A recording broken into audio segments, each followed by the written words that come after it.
Kaixo Hugo Mirabaiez, Ekaitz Mentzaka naiz, EAJ-PNV-ko hautagaia. Hugoko EAJ-PNV-ko hautagaitza ilusioz beteta aurkezten gara hurrengo hauteskundetara, oso motibatuta, eta azkenengo urtetan lortutako esperientziak ematen digun bermearekin.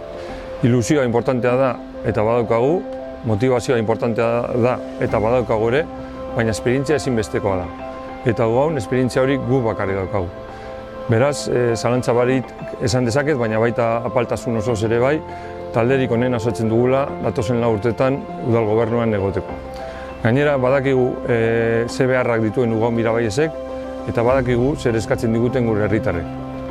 Badakigu osasun zentro berri bat behar dugula, badakigu bidegorria ezinbestekoa dela, badakigu Goikiri auzoko sarbideak hobetu egin behar ditugula eta askoz gehiago. Eta hori guztia lortzeko dana emango du gure herriaren alde. Hori da gure konpromiso. Beraz, ilusioz beteta, gogotsu eta gogotarra izateaz guztiz harro.